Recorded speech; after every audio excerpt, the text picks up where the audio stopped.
Welcome back to another episode of Field to Food Table Talk. And excuse me, I'm going to have my phone out for this one because we have a piece of backstrap from pork, a pig hunt that we went on. Yes. And we didn't film it. We haven't really talked much about it because pig hunt is probably a bit much. Yeah, it's a little generous. It was a closed fenced meat grab. Yes. But the pork's good, and it was cheaper than actually going to a butcher and getting, actually, a whole pig was cheaper than half a pig for the way that we did it. But I have 148 degrees on the backstrap now and about 12 minutes. So, Go. Quick one. In 12 minutes, we're out of here. All right, so I think something that we need to address that I think everybody in the country is probably feeling right about now, even though this is going to be released a little bit later, is this drought and how it's affecting deer patterns. Yeah. We run the money cameras. We share an app, obviously, as a married couple.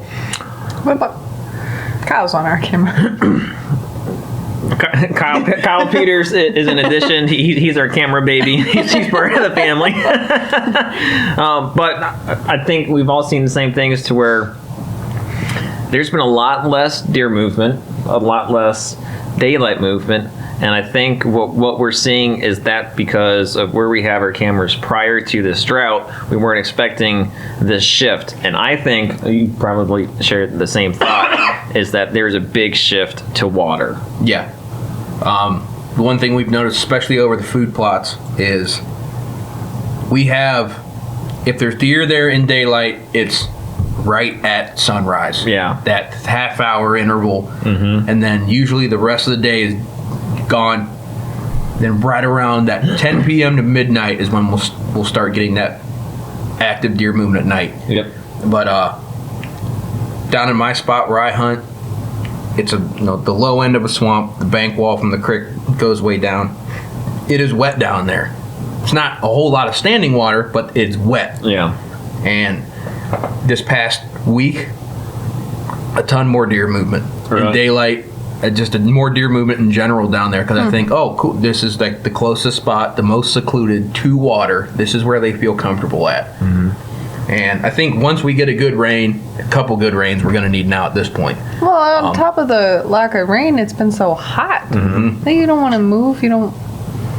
Nope. When it gets hot, yeah, I mean, you're going to have less daylight. We move to water, but there's no water. That is true. Even my little feeder creek that runs into the main canal is slowly drying up. Yep. The farther back you go, it's starting to dry up. And they're crossing pretty much right where the last little bit of water is in my spot. And you can see where they go down, and the trail comes in, it widens, and then it comes out the other side. It goes from wide back to narrow. So I think they're not really jumping across. I think they're going in for that water. Yeah. I'm curious to see what this is going to do long-term effect with the deer pattern, because everything's been so dry and here towards the end of growing season, most of the nutrition that the deer focus on during October and November should be developed and should be good. We're seeing beans turn yellow already. You talked about driving around today how Seeing bare trees already. yeah, Bare trees. Bare trees. but the beans actually starting to die like they would look late November. Yeah. We definitely didn't have this on our radar when, at least me specifically, getting planned out for a really early season success. Like that first weekend of season here, opening on the 28th, I was really hoping to catch one in movement and get one down. Now I'm going to have to drive back down, as today's the 15th of September. I'm going to have to drive back down to that county, move my cameras, and start planning for that adjustment because we're not forecasted any rain up until, as far as I understand, opening day. Yeah. Or even past that. But Opening week, we'll say. Yeah, we have. Because I have, my phone, I mean, it only shows me up through next Monday. But all next week, nothing. That next weekend, nothing. It's all sunny or partly cloudy. Up in the 80s, in the 70s, lows in the 50s and 60s. Like, it's not ideal whatsoever. No. I mean, we're going to have to make the most of it somehow. Well, yeah, I mean, it's just one of those things that you have to adapt to as a hunter. Right. It's kind of of a bummer because most of where we have our cameras and our permissions is that we don't see a lot of buck activity until mid-September. Yeah. Now we're not seeing pretty much any deer activity at all. Well, it also, I mean, it doesn't help, but it doesn't hurt at the same time. We have a massive acorn crop this year. I still would Very look, widespread. even though it's dry. I still would not look past those acorn flats. Nope. They have to eat. Yep. If the beans are turning yellow and they're drying out, you don't completely cross those off, but Yeah. they're not as desirable as they are when they're green. Everyone knows that. For me, I don't have a lot of corn. I didn't know that. Yeah. Somewhere back here. For me, around my spot, I don't have a lot of corn this year, so I know for deer to go to corn, they don't have to travel. If I'm in there, if their core area is where I'm hunting, chances of them going that mile and a half or especially early season aren't the greatest, but it can happen.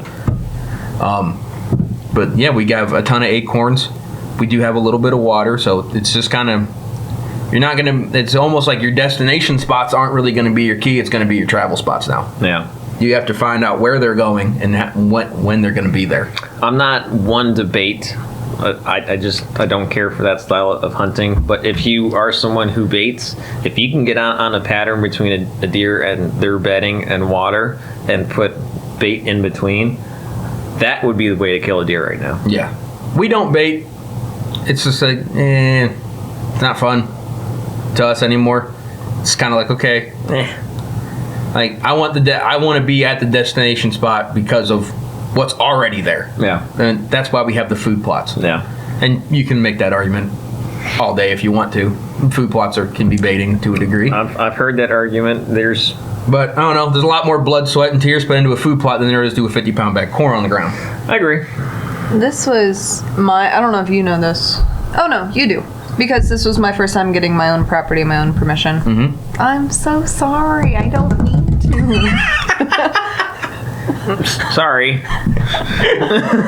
Dane's over it by now. You couldn't tell. The last episode we recorded, we explained it. I'm going to have to explain it again. We hear this when we edit. We're sorry that you guys have to listen to it. The example that we just received is good enough. I'm sorry. Kyle and Nick, we're coming for you. We're going to cut your hands off. But on top of getting my own permission this year, it was my first putting out my trail cameras. Mm-hmm. And Dane went out and scouted with me, but I put my cameras out. And I learned, using, big logs to, angle the camera down. Yeah.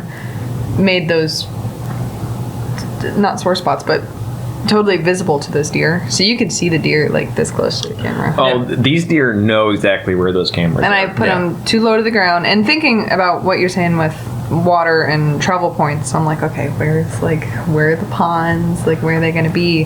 And to go out and move it all from a new hunter and trying to figure out where to put them on my own without having Dane hold my hand. I don't know. I keep finding myself staring off and I'm like, okay, where are those ponds at? Where am I going to move my cameras to? Because I think I've had 2 bucks. Yeah, deer in general. But see, this is the crazy part is that, right now, we're planning for the worst. We're planning on no rain till that opening week. When we all know in the back of our heads, a microcell could pop up and dump 3 inches of rain in 2 hours and change this entire thing we have going. Wish in one hand and shit in the other and see which gets filled first. Exactly. But at the same time, chances of that happening are low, but never zero. Yeah. Yeah. Or we could get so much rain to where it completely ruins the ideas you already had. Because I know in my spot where I talk about in the swamp, if I get a ton of rain, it floods. Yeah. I can't hunt down there. Yeah. See, with the ground being this hard, I'm worried about if it does start raining, it will be a flash flood because this ground is so dense right now. Yeah. I haven't even been on my property since it's rained. No, and you just got told by the landowner that 70 acres that you could hunt just got smacked down to 35, which is still plenty to kill a deer. And honestly, when you and I scouted that, I thought that what you have remaining left is the better side. So I don't think that's really such a bad thing. There is water over there. There's a lot of cover. There is food sources, and I think that's going to be the best side. I don't want to say it. It's definitely a bummer that this is kind of what we're up against, but it's kind of nice hearing you say like, oh, this is a lot of work. Oh, this is like, oh, like I'm constantly thinking about this stuff, because when prior to you having your own involvement in your own property, you would ask me, what are you thinking about? And I'm like, deer hunting.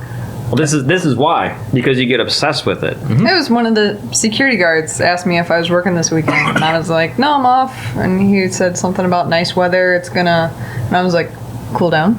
Is it gonna rain? Is it gonna rain? Bit? And he was like, no, it's gonna be really hot and nice and sunny. And I was terrible. Like, we don't like that. Not what I was looking for. You can think that's nice. We don't. But see, the fact that you're thinking about this and you're kind of getting a little bit stressed is going to make it all the more rewarding when you finally do have the chance to shoot one. Absolutely. That's a good point. I feel like when you walk into a scenario like we did today with our squirrel hunt, not knowing what it's like, if we had knew that's what today was going to be, it wouldn't have been as fun. I think we'd have been antsy, anxious. We probably would have made a lot of mistakes. Because it's like, it doesn't matter. We can just go over the next hill and get a bunch. When you have something work really easy for you for deer hunting, I personally get less buck fever. I'm a lot more calm in those critical moments. When I am stressed about stuff, having to move cameras, having to make constant adjustments, being proven wrong time and time and time again, and then I get it right, I'm a mess. Just an absolute mess. And here's another thing I was just thinking about. Is like we always talk about the October lull. I don't think anyone really knows why exactly it happens. Well, I've always contributed to food sources are changing, and there's more pressure from hunters because October 1st or that last week of September, these deer have to make abrupt pattern changes, and that's what we see is them just disappear. That's kind of what my logic has always been. It's like, oh, there's more people in the woods. Your food is it's dwindling down. So now they're just kind of. Why would they wait? Why wouldn't they be out? Or just because no one, like September, you have 3 days. I know that kind of what I just said is the obsession. Not everybody starts scouting in July.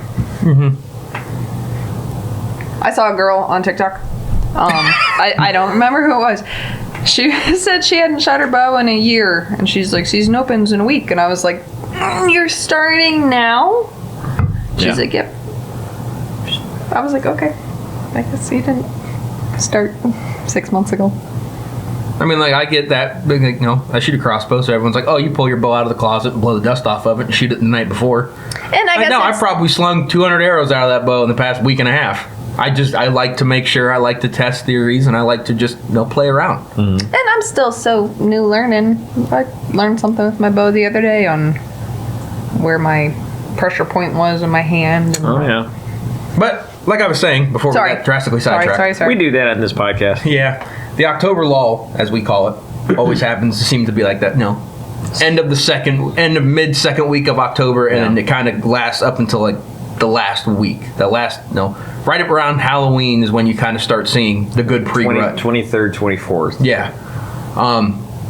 Do you think this drought we're in is being that, the food sources, as we talked about, the trees are already dropping leaves, the leaves are changing color, the beans are drying up, so the food has a possibility to be gone quicker. Do you think we're going to experience that lull earlier or around the same time? I think we are going to experience that. I think what's going to happen is that less doe are going to be shot those first couple weeks of season, which is then going to lead to a more travel area for bucks during the rut, because there's going to be more doe left, which is either a good or a bad thing depending on where your spot is, and then so on and so forth. But especially like if a lot of deer aren't as many deer killed this year, like you imagine what was it, 150,000 for Ohio last year? Something like that. So let's say 10% less are killed. That's 10% more mouths need to be fed by the end of season.